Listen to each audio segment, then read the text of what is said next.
Bonjour à tous, alors aujourd'hui je vous propose une vidéo rapide pour réviser le calcul des coordonnées d'un vecteur. Alors la propriété, elle est très simple, les coordonnées du vecteur AB, eh bien, ce sont les coordonnées du point B moins les coordonnées du point A, c'est-à-dire l'arrivée moins le départ. Le vecteur AB, c'est un déplacement qui amène le point A au point B, d'accord? Donc le point A, c'est le point de départ, le point B, c'est le point d'arrivée. Donc rappelez-vous, arrivée moins départ. On va faire tout de suite un exemple ici avec les 3 points que je vous donne.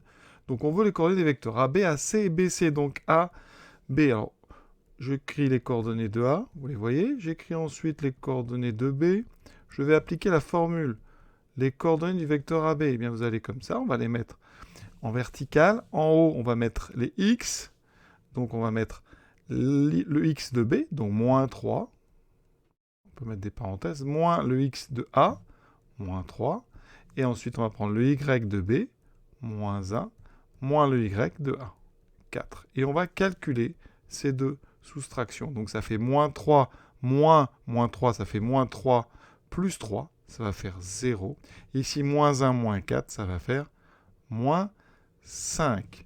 D'accord? Vous avez bien compris le principe, hein? Donc on prend ici XB, moins XA, ça sera pour l'abscisse du vecteur AB, et ensuite YB moins YA pour l'ordonnée. Toujours, donc je répète, arrivée moins départ.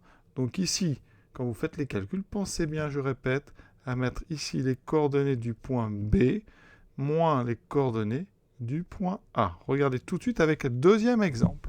Le vecteur AC, donc ici, arrivée, c'est le point C. Donc je vais écrire ici les coordonnées du point C, donc 5 et puis moins 2. Et je vais faire moins, et je vais écrire les coordonnées du point A. Donc ici, comme il y a moins 3, on met des parenthèses, moins 4, et on n'a plus qu'à calculer. Vous voyez? Je répète, ici, coordonnées du point d'arrivée, donc c'est C, moins coordonnées du point de départ, c'est A. J'obtiens donc le vecteur AC qui a pour coordonnées, donc 5 moins 3, ça fait 5, plus 3, ça fait 8, moins 2, moins 4, ça fait moins 6. Après, vous pouvez vérifier aussi sur votre schéma, si vous l'avez. Par exemple, le vecteur AB, hein, ici, je vous avais annoncé 0, moins 5. Effectivement, vous avez, pour aller de A à B, on a un déplacement de 5 unités vers le bas. Ensuite, pour aller de A à C, vous voyez, on va se déplacer 1, 2, 3, 4, 5, 6, 7, 8 unités horizontales vers droite, donc 8 en abscisse, et on descend de 1, 2, 3, 4, 5, 6, on descend de 6, donc c'est coordonnées 8, et comme on descend, 8 moins 6, et c'est ce qu'on a trouvé. Pour notre vecteur BC, bien, regardez ici sur le dessin, on peut vraiment lire les coordonnées quand elles sont entières. Pour aller de B à C, j'ai 1, 2, 3, 4, 5, 6, 7, 8.